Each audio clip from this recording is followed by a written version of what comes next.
It is the ripple effect of gun violence, and it is happening right here in our own community. Tonight, Only News 5 takes you inside a local Level 1 trauma room. A place where doctors, nurses, and medics work tirelessly to save gunshot victim after gunshot victim. A majority of them, young African-American men.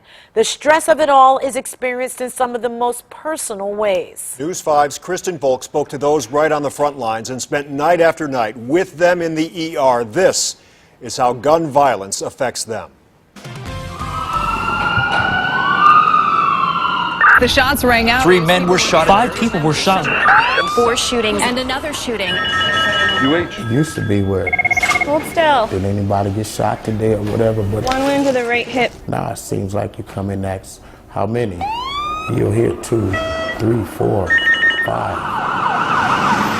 It's another night in Cleveland, another 105/74. gunshot victim in the University Hospital's trauma room. Does it hurt there? It's not only is it physically taxing, it's emotionally taxing as well. 1, 2, 3. This patient, 2 bullet holes, Hey, are you awake? shot on the east side, We'll take good care of you. dropped off in front of the ER by someone who sped away.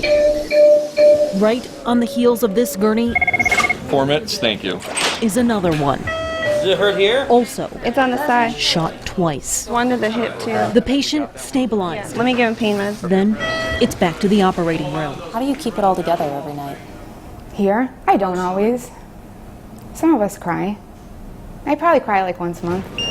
AJ Sani is a nurse here in the ER. 16 and an 18 in the So left. is Catherine Ulinek. Karen, can you pull me fentanyl? Both work overnights. I grew up playing in the park and being outside all the time, and then I come here and it makes me fearful sometimes to have kids in this world these days, you know. Curtis Pope has kids. I just pray that, my kids never end up here.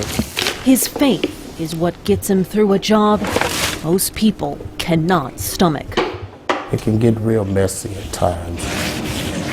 You'll find Curtis in the trauma room too, but only after everyone has left.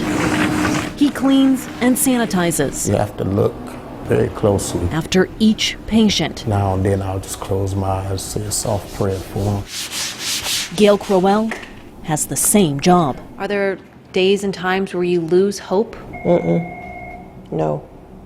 You got to be strong. You can't be no wimp. You got to be real strong in this kind of job.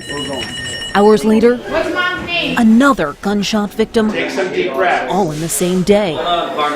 This repetition of patients triggers sadness and frustration in some, numbness in others. I think that being around it for so long desensitizes you. There's little time to feel or think. With shootings, it may be the golden 30 minutes. Dr. Keith Clancy Get his films up for us. started his career as a paramedic in the South Bronx 30 years ago. When a gunshot victim comes in, I really focus on stopping the hemorrhage, getting someone taken care of. I don't have a lot of time to reflect on who the patient is. It's like a battlefield. Triage. The wounded just keep coming. The injuries, severe. Give him 25 of that now. Fear of retaliation, very real. At any particular point in time, we don't know if somebody's coming through the door with a gun. That's why armed security guards stand by if rival gang members show up as victims or visitors. We really, really have to be careful. It's not a job for just anybody.